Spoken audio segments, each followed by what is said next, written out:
안녕하세요. 말씀 한 줌. 오늘은 출애굽기 1장 15절에서 22절 말씀을 함께 살펴보도록 하겠습니다. 제가 먼저 본문을 읽을게요.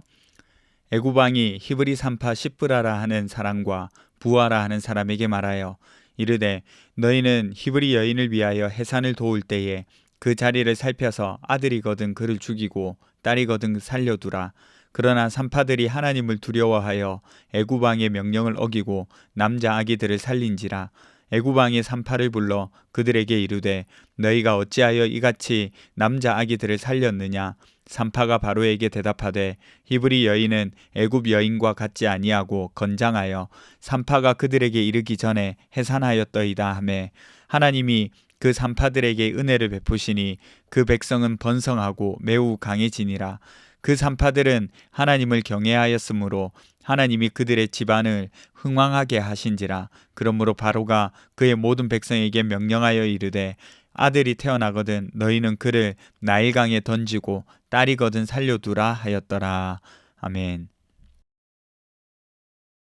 애굽 사람들이 학대하고 억압해도 이스라엘 자손들은 날로 번성합니다. 어제 보니까 학대를 받을수록 더욱 번성하여 퍼져나갔다 이렇게 기록하고 있죠.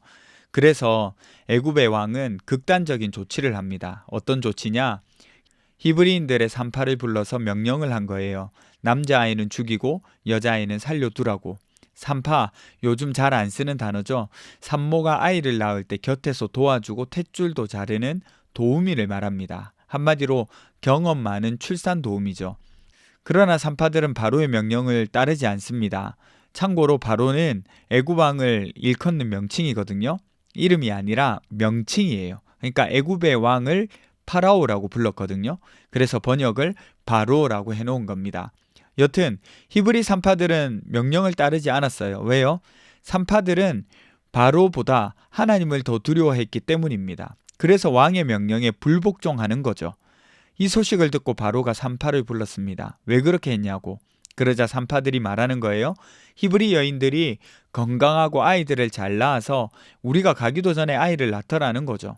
그러자 바로가 더 극단적이고 잔인한 명령을 내리는데 히브리 민족에게 아들이 태어나면 나일강에 던지고 딸이 태어나면 살려두라는 거죠.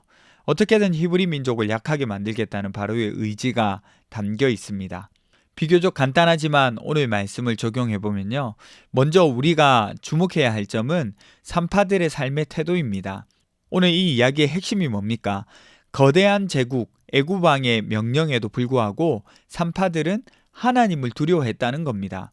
그로 인해서 하나님은 이스라엘 민족에게 번성과 강인함을 허락하시고 또 그 산파의 집안들의 복을 주셨다는 거예요. 그런데 보세요.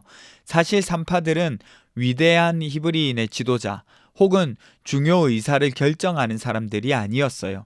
오히려 인구조사에도 들어가지 못하는 여자, 그리고 어느 정도 경험 있는 여성이어야 했으니 어느 정도 나이가 있는 여인일 확률이 높습니다. 그러니 당시 문화로서는 연약한 계층의 사람이었어요.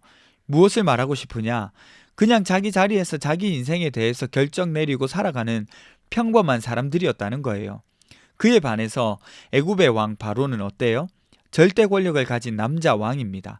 그야말로 그의 말은 절대적이었어요. 그런데 그 산파들이 누구를 더 두려워했습니까? 하나님을 두려워했잖아요. 이 말은 자신의 인생에서 바로의 말을 더 권위 있게 받아들인 것이 아니라 하나님을 더 큰 권위자로 인정하고 그 말씀에 순종했다는 겁니다. 눈에 보이는 강력한 권력을 따른 것이 아니라 보이지 않지만 훨씬 더 위대한 분의 말씀을 따랐다는 거예요. 사실 이 비교는 이제 출애굽기 전체에 걸쳐서 계속되는 이야기가 될 거예요. 그래서 이 산파들은 출애굽기에 나온 좋은 신앙과 삶의 모습을 가진 첫 번째 모델이라 해도 손색이 없습니다. 여러분, 이 산파의 삶, 사실은 우리 대부분이 가지고 있는 삶의 모습들입니다. 평범하게 우리의 삶을 결정하면서 살아가는 사람들이잖아요. 그런데 우리는 삶을 살면서 손해보는 것, 불이익이 있느냐 없느냐에 따라서 우리 삶을 결정할 때가 많아요. 그런데 여러분, 우리의 기준은요, 달라야 합니다. 하나님이 보실 때 옳은가, 하나님이 생각하실 때에 그른가, 그거를 깊이 생각하고 훈련해야 해요. 산파가 만약 손해 여부의 기준에 따라서 선택을 했다면 당연히 바로왕의 명령을 따랐겠죠. 여기 등장하는 두 산파는 위대한 사람입니다. 말을 안 해서 그렇지. 왜냐? 목숨이 달린 문제였거든요. 그러나 그들은 하나님의 기준을 따른 사람들이었어요. 그리스도인들은 기준이 달라야 합니다. 다른 한 가지, 우리는 생명을 살리는 사람들이 되어야 해요. 그것이 하나님의 뜻이라는 사실도 알아야 합니다. 보세요. 바로의 정책은 간단했습니다. 남자아이를 죽여라. 그래서 민족을 약하게 만들겠다는 거죠. 그런데 산파들은 그 명령을 거부하면서 생명이 계속 이어지게 만듭니다. 그래서 백성들은 점점 번성하게 되죠. 그런데 이것 하나님의 뜻이잖아요. 창세기에서도 생육하고 번성하라고 했고 출애굽기를 시작하면서도 생육하고 번성하여서 하나님의 약속이 계속 이어지는 것을 우리는 보게 됩니다. 그러니까 산파들이 생명을 살리는 것에 목숨을 건 것은 하나님의 뜻, 특별히 하나님의 창조 질서에 동참한 거라는 거예요. 이런 하나님의 뜻은 그때나 지금이나 동일합니다. 오늘날 사회는요, 예전과 같이 야만적인 죽음을 선사하진 않지만 여전히 사회적으로 생명을 위협하는 방식이 많습니다. 약자를 잘 돌보지 못하는 사각지대를 형성하기도 하고요. 사람의 생명보다 효율을 더 극대화하는 모습들을 보이기도 하잖아요. 또 생명을 돈과 가치로 여기기도 하고요. 또 다수의 이익을 위해서 죽음으로 내몰리게 되는 소수의 희생도 있습니다. 파고들면 너무나 복잡하고 어려운 문제들이 많이 있죠. 해결되지 않기도 하고요. 그런데 어쨌든 여러분, 우리는 생명을 살려야 하는 마음에는 변함이 없어야 해요. 보세요. 산파들이 그렇게 생명을 살리는 일, 하나님의 창조 질서에 동참하니까 하나님의 은혜가 산파들에게 임했습니다. 그런데 그 은혜는 산파 개인에게만 머무르지 않았어요. 어떻게 됐습니까? 이스라엘 전체가 여전히 번성하고 강해졌죠. 성경은 이렇게 말하고 있습니다. 20절 보세요. 하나님이 산파들에게 은혜를 베푸시니 그 백성은 번성하고 매우 강해지니라. 생명을 살리는 믿음의 선택이 공동체 전체의 생명으로 확장되는 겁니다. 우리도 이런 은혜를 경험하고 또 기대하면서 살아갔으면 좋겠어요. 기도합시다. 첫 번째 기도 제목은요, 눈에 보이는 상황보다 하나님을 진정으로 경외하는 삶의 태도를 주세요. 두 번째는 생명을 살리는 것이 하나님의 뜻임을 믿어서 의심치 않는 삶의 태도를 주세요. 우리 함께 잠시 기도하며 나가도록 하겠습니다.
하나님 우리에게 눈에 보이는 상황보다 하나님을 진정으로 경외하는 삶의 태도를 가질 수 있도록 도와주세요.